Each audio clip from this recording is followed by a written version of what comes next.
Ngayon, sinabi ng babae sa kanyang asawa, natitiyak kong isang banal na lingkod ng Diyos ang taong ito. Bakit di natin siya ipagpagawa na isang silid para matuluyan niya tuwing pupunta rito? Bigyan natin siya ng higaan, mesa, upuan, at ilawan.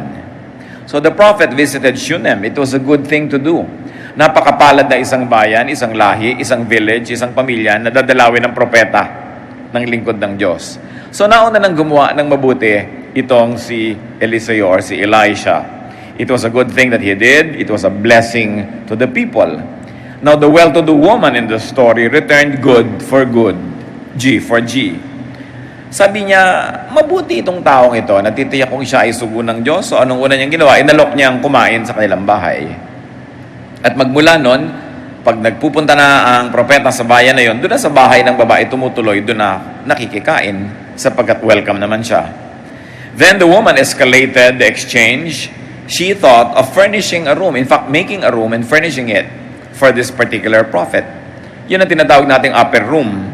Yung mga kwarto na ginagawa sa bubong, sa itaas ng bahay kung saan mas mahangin, lalo na kung gabi, mas presko kung gabi, yun na ang pinakamagandang part ng bahay. Sabi niya, bakit hindi lang pakainin ng propetang ito, pag pumupunta siya rito, ay maging maginhawa, kung gusto niyang matulog, magstay overnight, para lalong mabless tayo, dahil nandito siya, pahabain natin ang kanyang stay, bigyan natin ng kwarto. And you will know that from just feeding this prophet, the woman was now entertaining the idea of housing him. There were stages of increasing kindness that was happening between the two of them. Pangalawang hari, 4, 11 hanggang 13. Isang araw, bumalik nga roon si Eliseo at doon siya nagpahinga sa silid na inihanda para sa kanya. Tinawag niya ang katulong niyang si Gehazi at sinabi, tawagin mo ang babaeng Sunamita, yung hostess nila. Tinawag nga nito ang babae at di nagtagal ay dumating ang babae. Sinabi niya sa kanyang katulong, sabihin mong pinasasalamatan natin ang pagpapagawa niya ng tuluyan nating ito. Itanong mo kung ano ang maitutulong natin sa kanya bilang ganti sa kabalahan niya sa atin. Baka may gusto siyang ipasabi sa hari o sa pinuno ng hukbo. Wala kayong dapat alalahanin. Nasisiyahan na po kami sa pumumuhay rito sa piling ng aming mga kababayan. Sagot ng babae. We will notice here the etiquette that was being practiced. The prophet did not speak directly to the woman, but the prophet spoke to the woman through his servant, Gehazi. No? Si Gehazi yung kanyang katulong, si Gehazi sa Tagalog. At sabi niya, tanong mo nga kung anong pwede nating magawa para sa kanya. May problema ba siya? Pwede ko siyang ilapit sa hari. Kung may umaapi-api sa kanya o nanggugulo sa kanyang mga kabuhayan, pwede kong sabihin sa pinuno ng mga hukbo na siya ipagtanggol. Itanong mo. At sabi ng babae, wala po, salamat. Wala naman kami kailangan. Tahimik kami rito sa aming bayan, kaya hindi namin kailangan ng ganyan mga proteksyon. Salamat na lang. Elijah wanted to reciprocate the woman's kindness. Hindi lang niya sinabing thank you, thank you, thank you. Nag-isip siya kung paano niya susuklian ang kabutihan. Elijah wanted to know what he could do for the woman, that which he was capable of doing. Sapagkat siya ang propeta, the king listens to him. He has the king's ears. Pwede niyang ilapit ang sinuman. Sapagkat siya of national prominence, kahit yung mga pinuno ng hukbo, ay maaari niyang sabihan ng gagawin. Yun ang kaya niya eh. So yun ang inialok niya. Anong kaya ng babae? Magpakain, magpatira. Sa buhay, kung ano yung kaya mo, yun ang binibigay mo. Hindi mo na binibigay yung wala sa'yo. Pero yung meron ka, pwede mo yung ipahiram, ibigay, ipagamit sa kapwa. Lalo't kung ikaw ay gustong magsukli sa kabutihan. The woman declined the offer. Why did she decline? Maybe she really didn't need it. But very, very importantly, she declined the offer because she was not doing the prophet good to get something good in return. Ang tingin na nga niya noon, hindi naman siya gumagawa ng mabuti sa prophet, sinusuklian na nga niya. Kasi yung pagpunta ng prophet sa kanilang bayan, nauna na yung prophet sa paggawa ng mabuti. Kung baga sa tennis, nag-serve na ng ball patungo sa court nila, sila na dapat ang magbalik ng bola, pinakain niya, pinatira niya. So wala na siyang inaasahan pa, nakapalit nun dahil siya nga itong nagsusukli sa kabutihan ng propeta. You see the purity of her intention. She had no vested interest in her good act. Wala siyang inahanap na kapalit. 2 Kings 4:14. Pagkaalis ng babae, tinanong ni Eliseo si Gehazi, ano kaya ang maitutulong natin sa kanya? Sumagot si Gehazi, wala po siyang anak at matanda na ang kanyang asawa. May pagkatsismoso itong kanyang assistant. Most assistants are like that, no? Kaya sila useful, meron sila mahahabang antena na lalaman nila yung mga pangyayari, na aamoy-amoy nila. So namibigyan nila ng tip yung kanilang amo kung ano ang dapat gawin at kung paano dapat lumugar. Pansinin ninyo mga kapatid, hindi nakontento itong si Eliseo na tumanggi na yung babae. Kasi kung ikaw yung nagbibigay, tinanggihan ka na di, tapos na, tumanggi na eh. Hindi. Talagang gusto niyang suklian na naman yung kabutihan ng babae. Kaya sabi niya sa kanyang assistant, ano kaya ang maaari nating malaman na pangangailangan niya? Bagamat hindi siya nagsabi, hindi sapat yun para tumigil na tayo sa pagsisikap na gawan pa rin siya ng mabuti. Sabi ng katulong, ang tanda na po ng asawa, walang anak, no? Kaya kailangan niya siguro magkaanak. So Elisha insisted on doing her good, on finding something that he could offer her. Once more, Elisha was returning G for G. It was another case of good for good. As you can see, this relationship is becoming deeper because now there is a cycle. Deep relationships are cyclical. I do you good, you do me good. And because you do me good, I do you good. And I do you good, you get inspired to do me good. Lalong nagiging malalim yung relasyon. Sa biglang tingin, parang paikot lang yun. Pero ang side view nun, papaganon siya. May nararating papalayo. Lupapalalim. 2 Kings 4:15-16. Tawagin mo siyang muli. Utos ni Eliseo. Kaya't bumalik ang babae at tumayo sa may pintuan. Diniretso na ngayong kausapin ng propeta. Sinabi sa kanya ni Eliseo, wala nang tagapamagitan. You see, they were becoming really closer. 1 taon mo lang ngayon ay magkakaroon ka ng anak na lalaking kakalungin. Sinabi ng babae, mahal na lingkod ng Diyos, huwag na po ninyo akong paasahin. Kitang-kita natin dito ang napakahaba na siguro at napakaraming kabiguan ng babaeng ito na magkaroon ng anak. Isinuko na niya yung ideya, ayaw na niyang muling masaktan, ayaw na niyang muling umasa para lang baka mabigo na naman. Kaya sabi, servant of God, please don't make me expect anything. Huwag niyo na po akong paasahin. So the prophet prophesied next year, same time next year, may kalong-kalong ka ng anak na lalaki. The woman did not really expect such favor. Kasi sabi niya, huwag niyo akong paasahin. Hindi niya sabing, talaga po, promise. Sabi niya, huwag niyo akong paasahin. Alam niyo, marami sa atin mga dalana, kaya ayaw na kumisang umibig, ayaw na magtiwala, ayaw nang umasa. Pero dahil may Diyos, kahit marami ka pang kadalaan, kahit ikay nabiguna, nasaktan, may pag-asa ang buhay. Hindi ka pwedeng sabihin, ayoko nang umasa pa. Kasi parang wala na ring Diyos. Kung minsan kayo nasaktan sa pag-ibig, nadala kayo, hindi ibig sabihin lahat ng taong dadapo sa buhay nyo, peste o salot. Dapat muling buksan ang puso. Kasi may Diyos na pwede magbigay ng pangalawa, pangatlong pagkakataon sa mga napapasok, sa mga nadadala sa buhay. So anong nangyari sa babaeng ito? Nagsimula lang ito na isang simpleng pananghalian. Nagpakain lang siya. Ngayon, ang magkakaroon na siya, isang anak. Isang pinakamimit-himiti, inaasam-asam na anak. Ito ang kinauwian ng isang maliit na gawain ng kabutihan na pagpapakain. Na dinagdagan, pagpapatira. At ngayon, sa pagkatinanggihan niya yung ilakad siya sa hari, ilakad siya sa mga pinuno ng hukbo, mas mataas ngayon ang naging alok, anak. Kumisa naman siyempre, pag may tinanggap ka na sukli, hindi ka na masusuklian, nasuklian ka na kuminsan we settle for something which is much, much less. But because the woman was not really interested in anything, she was brought to a point wherein that highest aspiration of hers could be fulfilled, a son. Imagine what blessing can come to those who do good to God's servants.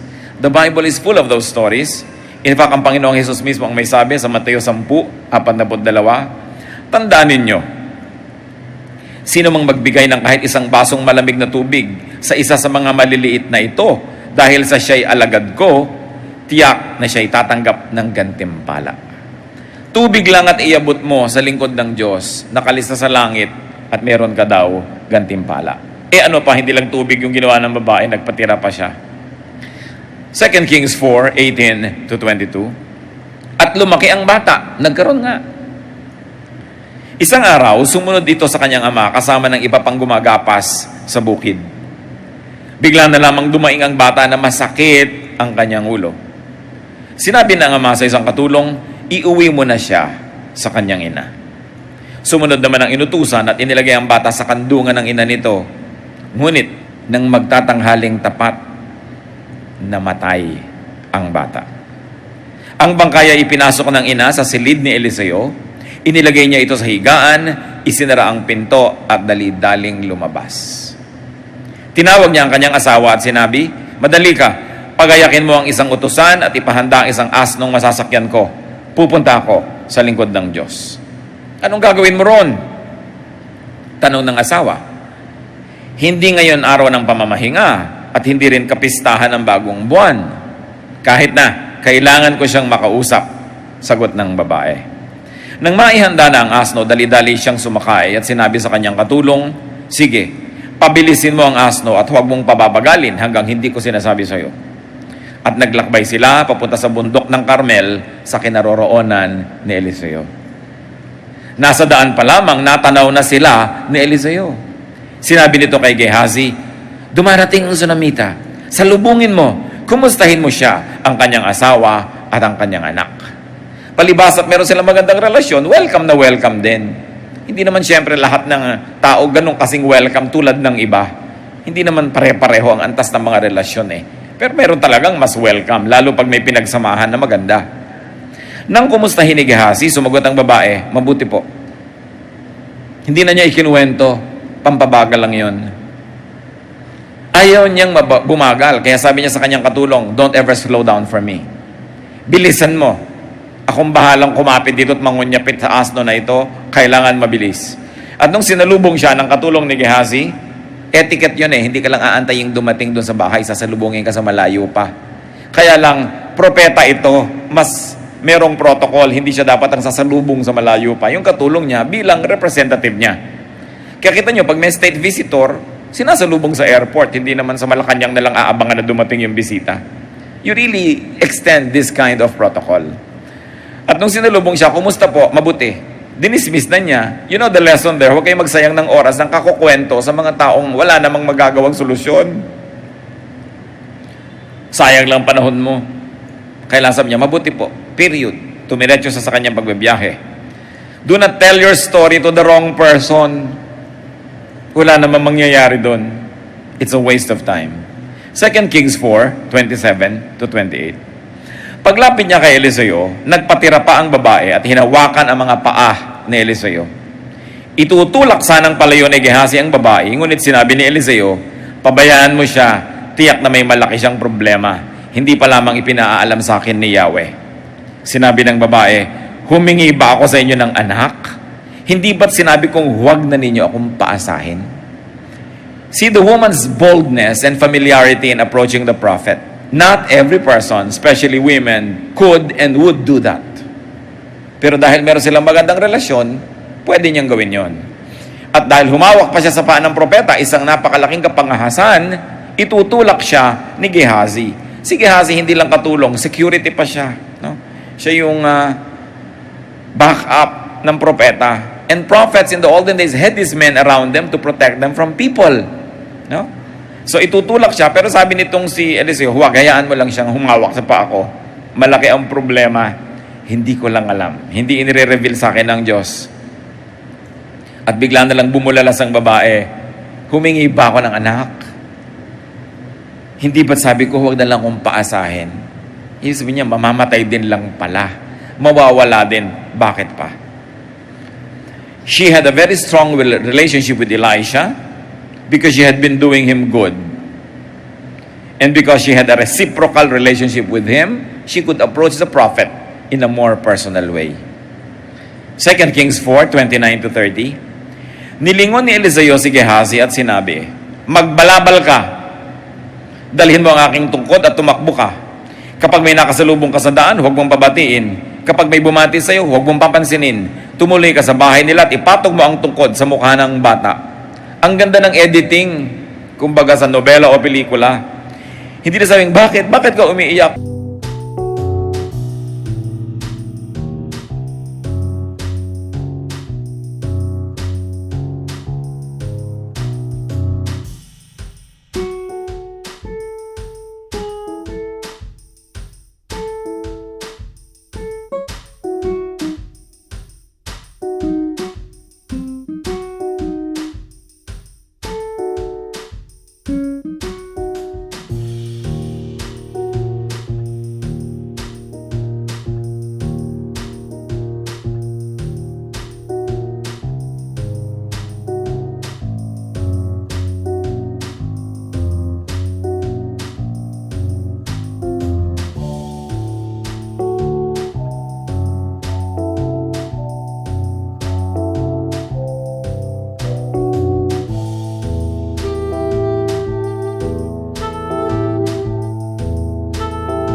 Namatay ang bata. Parang obvious na, no? Kaya ang ganda ng editing.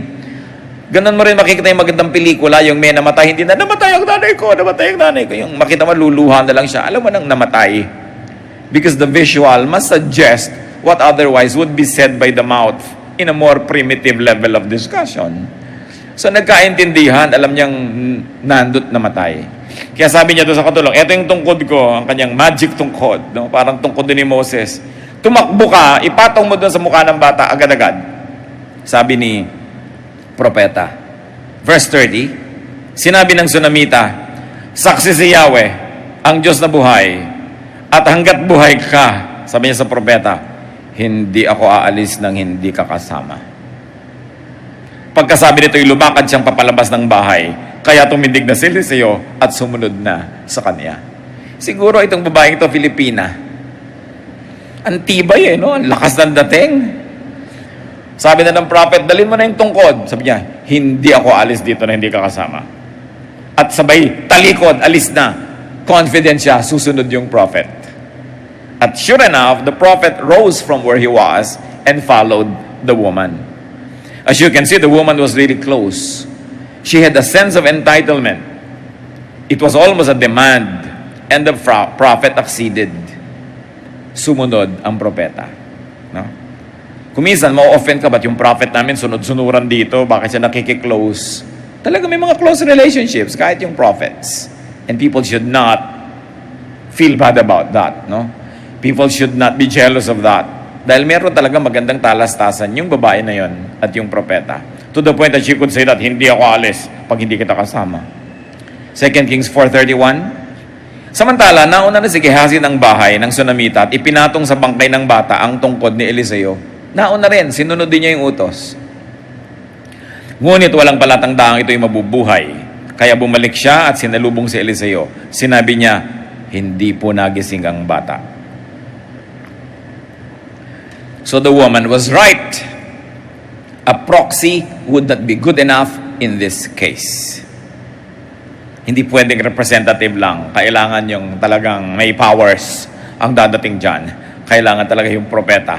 2 Kings 4:32-35. Nagtuloy si Eliseo sa kanyang silid at nakita niyang bangkay sa kanyang higaan. Isinara niya ang pinto at nanalangin kay Yahweh. Dinapaan niya ang bangkay at hinawakan ang mga kamay nito.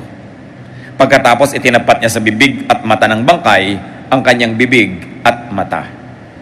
At unti-unting uminit ang bangkay. Tumayo si Eliseo at nagpabalik-balik sa loob ng silid. Muli niyang dinapaan ang bangkay at ang batay bumahin ng 7 beses, saka idinilat ang mga mata. Nabuhay ang bata. The tungkod was not good enough. It had to be the prophet himself. The boy returned to life. 2 Kings 4:36. Ipinatawag niya kay Gehazi ang Sunamita at nang pumasok ito, sinabi niya, kunin mo na ang iyong anak. A classic G for G.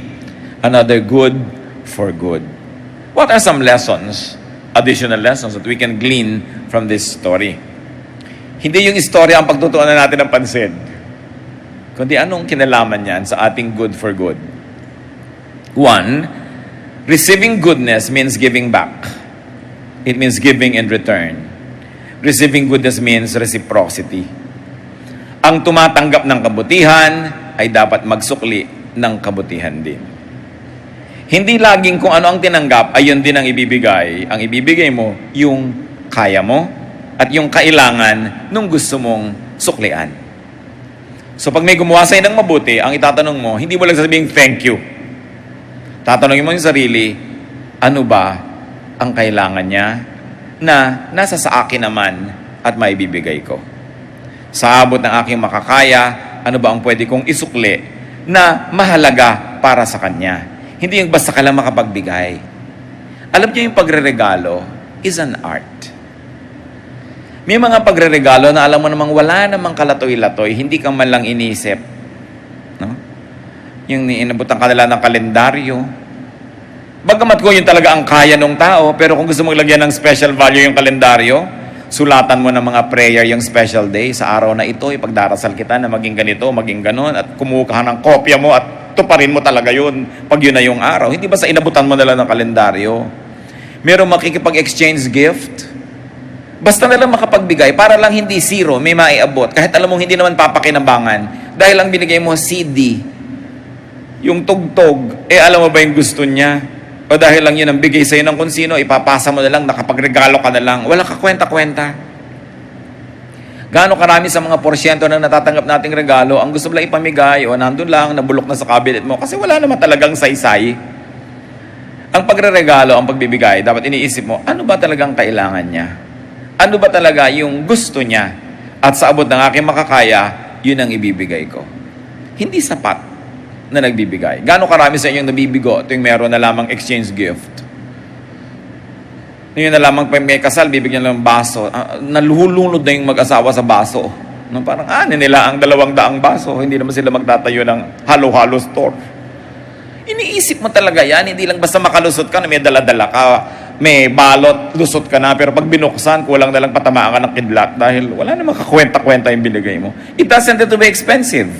But when you really think of the person, you will be able to know what will make a difference. So, ang bayan ay tumanggap ng mabuti. Dumating ang propeta. Kinailangan na magkaroon ng kinatawan ng bayan na yon para magsukli. And this woman volunteered to be the one. Why? Meron naman siya kasing kabuhayan. The town was visited by the prophet. Somebody had to feed him. Unang Timoteo 5:17, ang mga pinunong mahusay mamahala ay karapat dapat tumanggap ng paggalang at kabayaran, lalo na ang mga masigasig sa pangangaral at pagtuturo ng salita ng Diyos.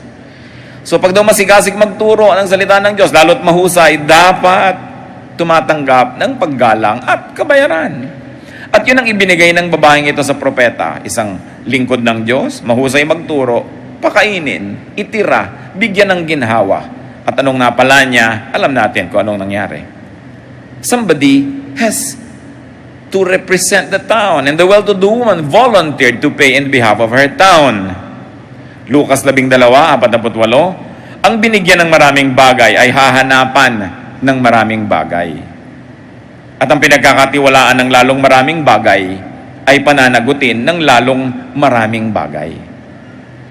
Alam niyo kung bakit natin inaalagaan ang mga magulang natin sa pagtanda nila? Dahil inalagaan nila tayo nung tayo bata pa. Tumanggap ka ng maraming alaga, inaasahan ng planeta, ng sandaigdigan, na ikaw naman ay mag-aalaga rin. Dahil tumanggap ka Sa tumanggap ka, magbibigay ka. Pinag-aral ka, so nag-ientrega ka. Meron kang katipan, meron kang mahal sa buhay, matapat siya sa iyo, so inaasahan niya, matapat ka. Minamahal ka, so inaasahan niyang magmamahal ka rin. Ganun lagi yon. It is the rule of life. Binigyan ka ng maraming bagay, hahanapan ka ng maraming bagay. Kung hindi man yung tao ang nagbigay sa iyo, ang maghahanap, hahanapan ka ng creation, hahanapan ka ng universe, because it is the law. Kaya kailangan, ikaw na marunong mag-volunteer. Tumanggap ka, ikaw na ngayon na mag-iisip kung paano ka magsusukli. Kesa singilin ka pa ng planeta. Kasi pag hindi ka nagbayad ng kusa, sisingilin ka naman. You know why? Because life operates on balance. At sa balance sheet ng mga accountant, debit, credit, dapat may balance. Hindi pwede na, hindi magbabalance yan kahit 5 lang yung kulang, hindi matatahimik yung accountant. Kailangan magbalance yan. May tinanggap ka, kailangan ka may ibigay para balance. Galatia 6:10, kaya nga sa lahat ng pagkakataon ay gumagawa tayo ng mabuti sa lahat ng tao, lalo na sa mga kapatid natin sa pananampalataya. Natandaan natin ito mga kapatid, it must not be construed as cheapening the act of giving. Maraming nagbibigay, tulad ng babae, hindi naghahanap ng kapalit. Nagbibigay siya talaga.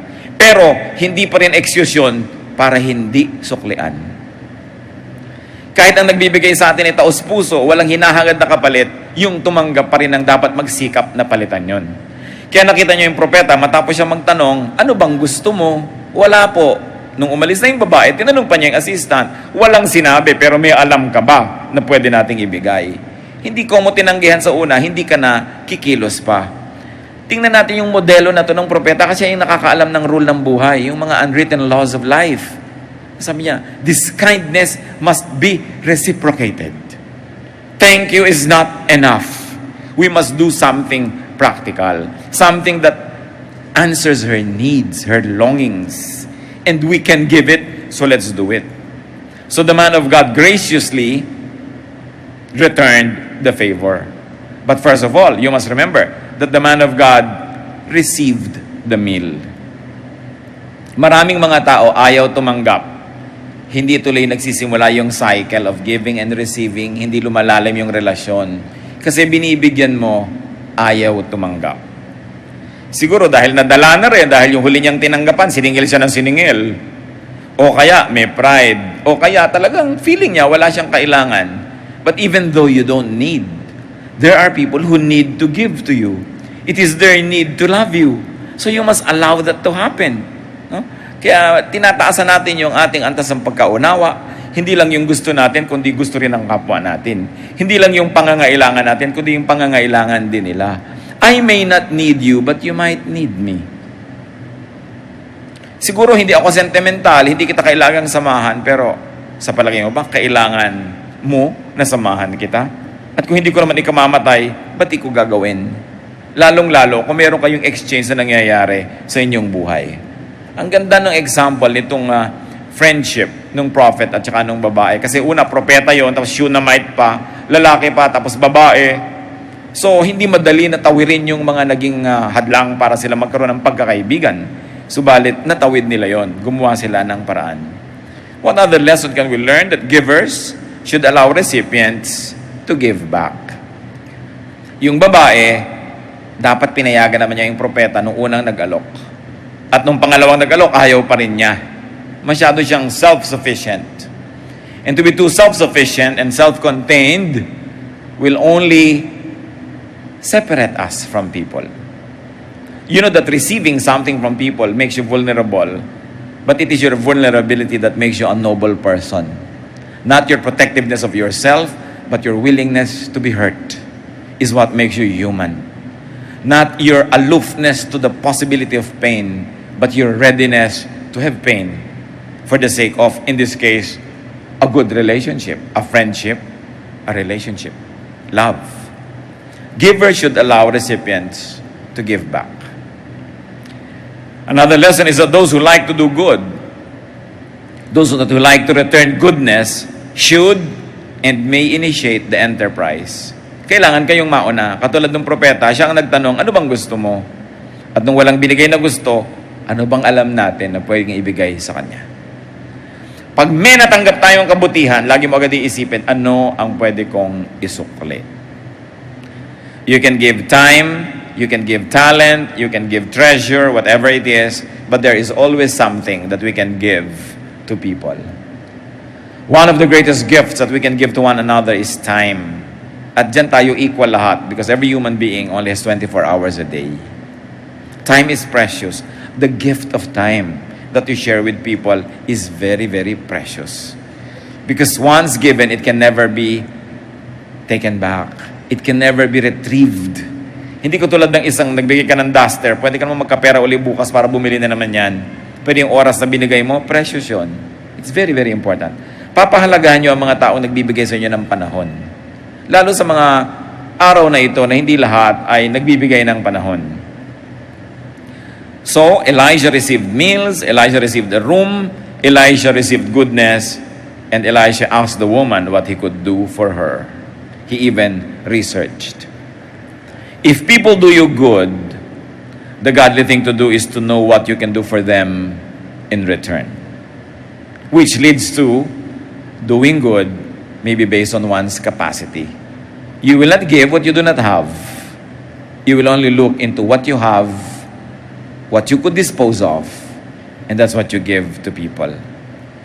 Katulad ni Elisha, ano una niyang inialok? Influence peddling. Oh. Sabi niya, gusto mo ba ilakad kita sa hari? Gusto mo ba ilapit kita sa mga general? Kasi yun ang meron siya, may influence siya eh. Sabi niya, hindi ko po kailangan. Mas matindi pa lang kailangan nito dahil hindi siya nagkakaanak, matagal na, at matanda na ang asawa. Sabi ni Karl Marx, which is really a Christian idea, hiniram lang niya yan, from each according to ability, to each according to need. Anong ability mo? Anong need niya? Pag pinag-match nyo yon, you have something good going. Hindi lang may ability ka, tapos hindi naman niya need. Okay, marami kang kalendaryo, binigyan mo siya kalendaryo, hindi naman niya need. Walang nangyari. It was convenient for you, nabura mo na siya sa listahan ng mga dapat mong bigyan, pero nung ibinigay mo at nabuksan niya pag uwi niya ng bahay, natuwa ba siya sa'yo? Yun na importante. So you do me good.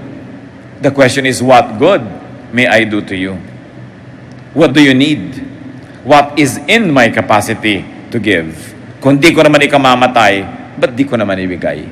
Lalo't mahalaga sa'yo. Hindi lang yung gusto kong ibigay, kundi kung ano ba ang gusto mong tanggapin. Yun ang thoughtful na pagbibigay. And it is what will give balance to life because you have received. And if you receive to your satisfaction until you're able to return something that will also satisfy the giver, there is still no balance. May utang ka pa. Kahit hindi ka sinisingil at hindi ka tinuturing na may utang nung nagbigay sa'yo, ang tingin ng langit, ang tingin ng universe, may utang ka. At pag hindi mo yan binayaran, sisingilin ka sa iba't ibang paraan. Kuminsan sa mga paraang hindi masarap, sa mga paraang hindi ka ibig-ibig. A giving and receiving, a reciprocal relationship, is a strong relationship. Lagi nating ipinagmamalaki tayong mga Pilipino merong close family ties. But if you're going to analyze the deep sociological, the deep anthropological, political, cultural, etc., background of that, we are really close to one another because we are interdependent. Bakit ka umaattend sa kasalan ng iba? Para pag nagpakasal ka ng anak mo, may attend din.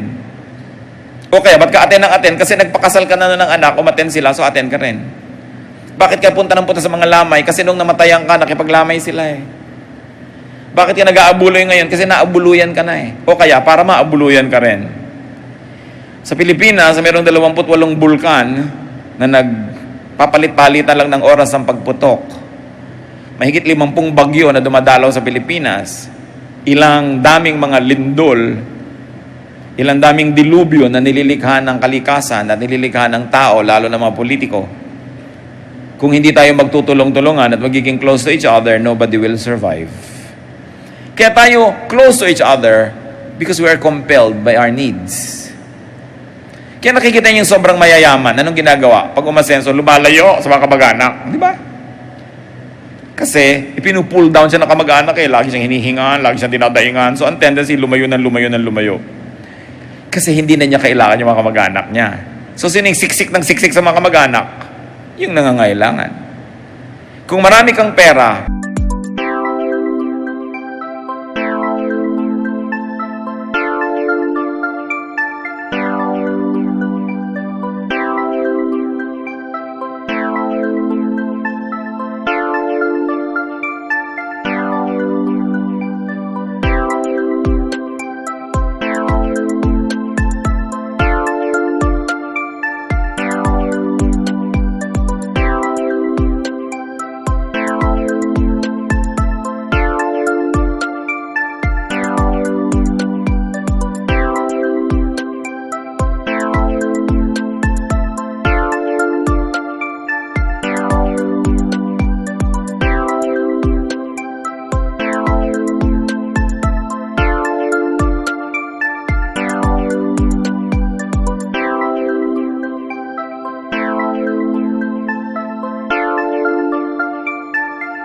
pupunta ka sa Baguio, pupunta ka ba sa Auntie Bining mo?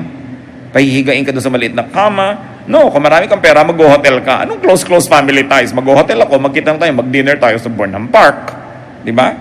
Pero lagi akong kumakain sa inyo kasi nagtitipid ako.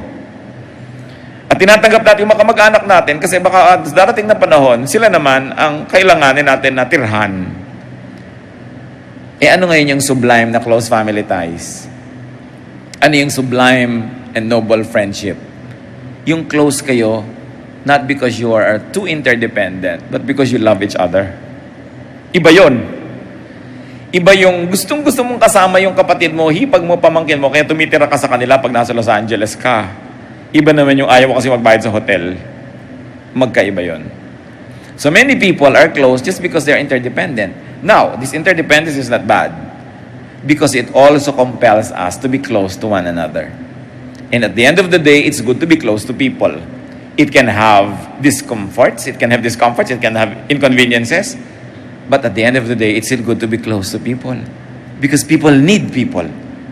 Kaya siguro isa sa dahilan niya na sa lahat ng pag-aaral, ang Pilipinas laging isa sa mga top countries when it comes to happiness. Pag sinukat yung index ng national level of happiness, ang Pilipinas laging nasa mga top ng mga bansa sa mundo, samantala ang hirap-hirap. It's because happy tayo pag tayo naliligid ng mga mahal natin sa buhay. And this closeness is dictated mostly by interdependence. That's why don't be afraid to be interdependent so long as you are not a pest. Yung hindi ka sobrang pabigat, hindi ka sobrang papahirap sa iyong kapwa. Maganda yung you need people and you are also needed. That makes life a lot more meaningful. Balikan natin yung babae. Ang mga demands niya, ha? Ayaw ka ng tungkod-tungkod lang, kailangan sumama ka. Anong prophet? Hawakan kita, kasama ang loob ko, kailangan yugyugin kita. Bakit mo ko pinangakuan? Bakit mo ko binigyan ng anak? Ganun lang pala. So, it was a well-founded demand because it was a demand based on a strong relationship. Tatandaan nyo ito mga kapatid, relationships naturally carry demands. Masyadong Western yung concept na ayaw mag-demand. Kaya di ba sa mga Western songs yung parang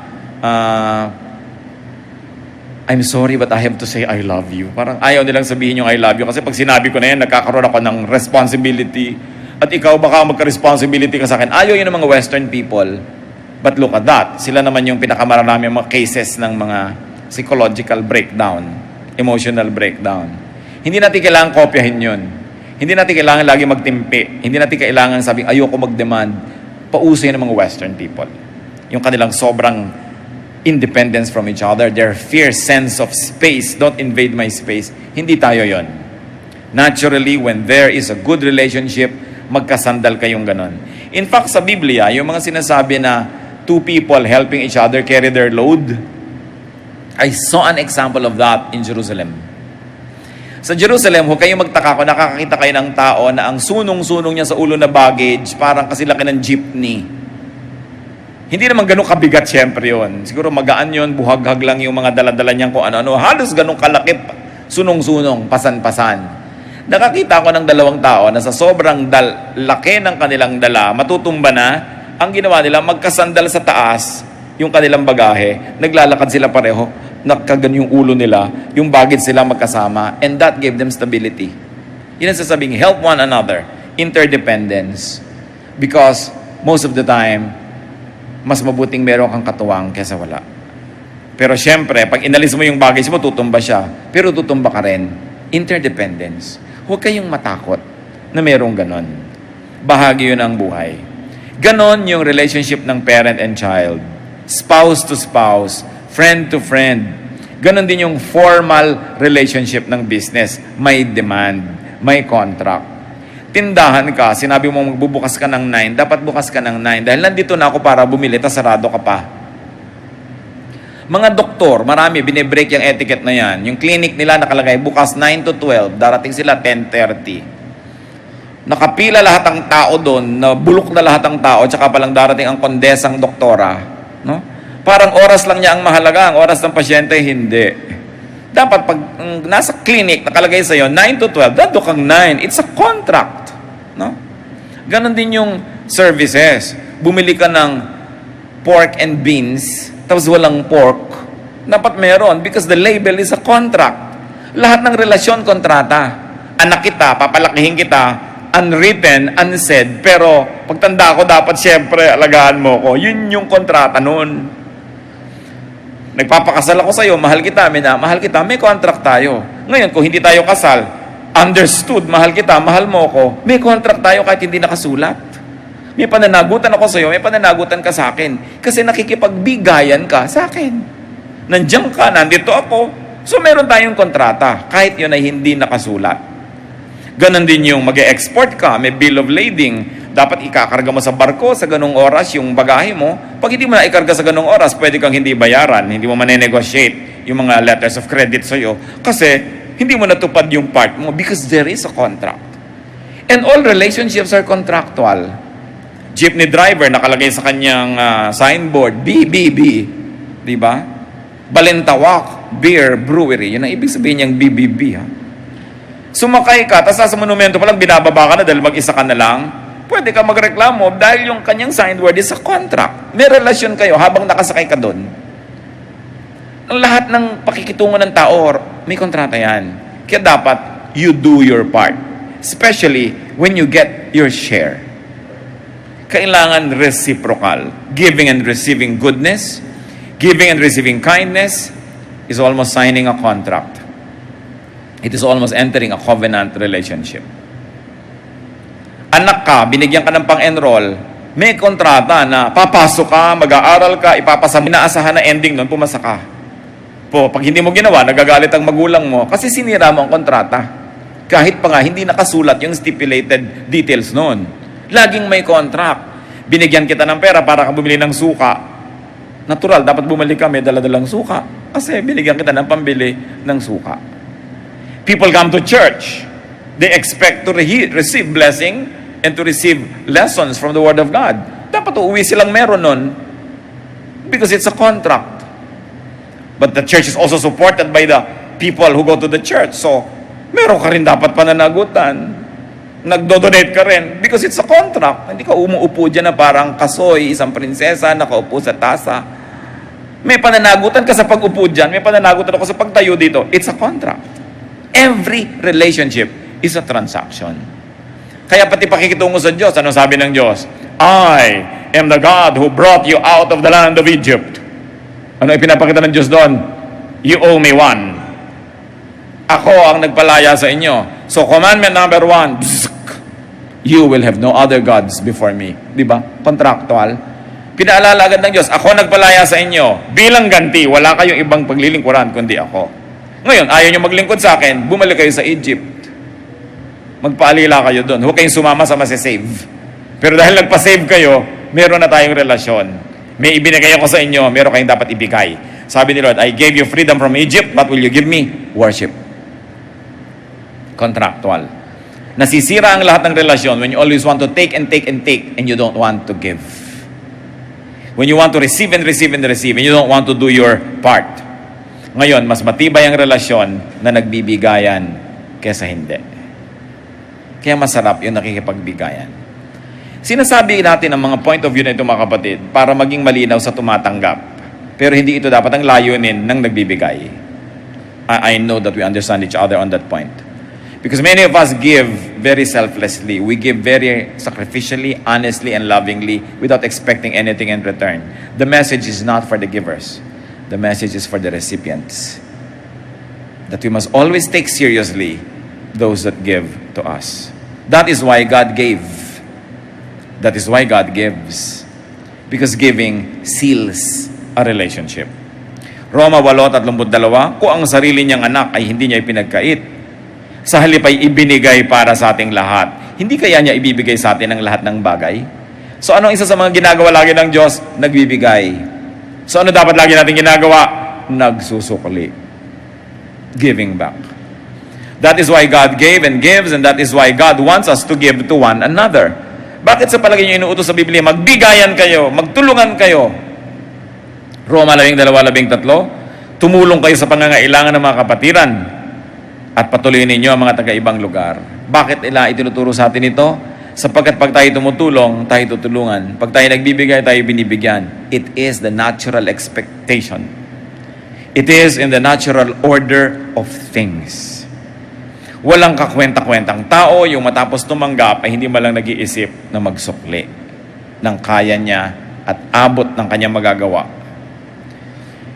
Siyempre, pinipili ang binibigyan.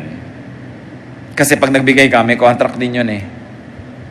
Pinipili ang ibinibigay. Pinipili ang tinatanggap at pinipili din ang tinatanggapan. Kasi pag tumanggap ka, pumirma ka ng contract. Kaya merong nanliligaw sa inyong anak, regalo ng regalo sa magulang, tinanggap ng tanggap yung magulang, anong kasunod nun? Ibibigay na yung anak. Kasi kung ayaw mo makipagbigayan, huwag kang tumanggap. Ganun lang kasimple. Mateo 7:6, huwag ninyong ibigay sa mga aso ang bagay na banal. Baka pagkatapos ay kayo pang balingan at sakmalin nila. Huwag ninyong ihagi sa baboy ang inyong mga perlas, sapagkat yuyurakan lamang nila ang mga yon.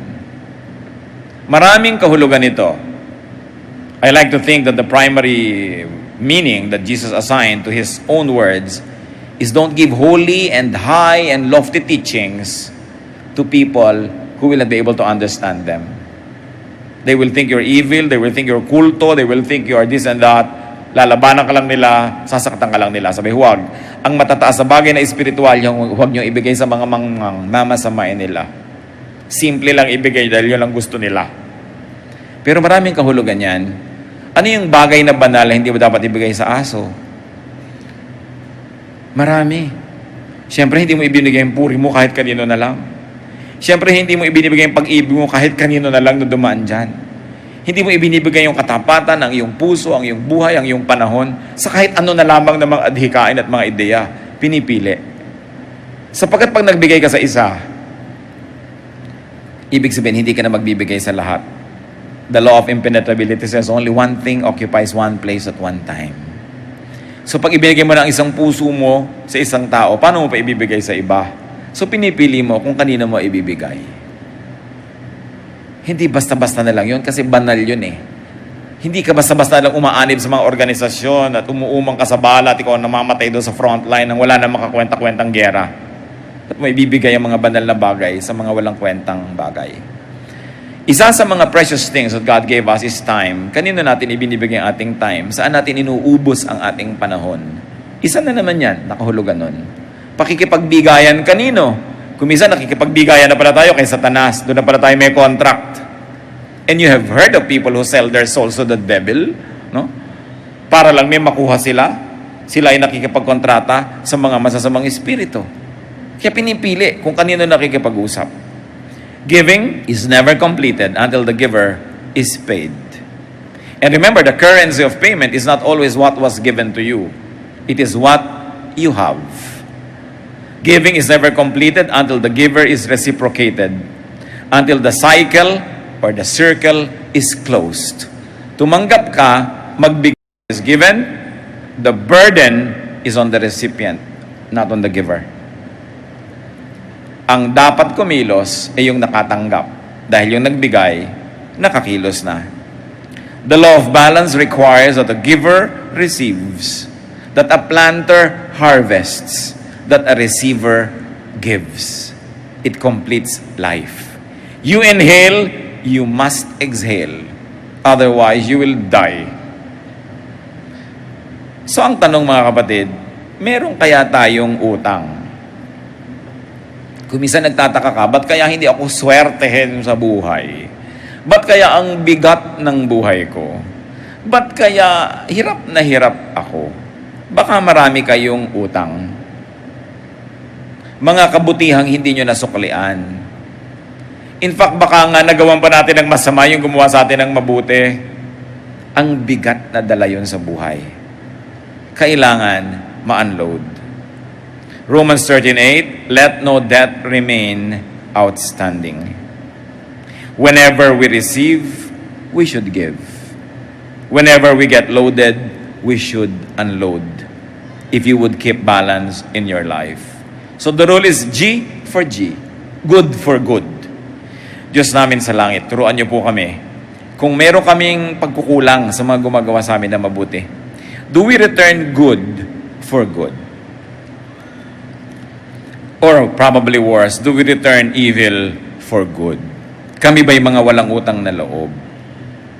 Binabaliwala ba namin ang gumagawa at nagbibigay ng mabuti? Are we absorbed into ourselves? Are we selfish?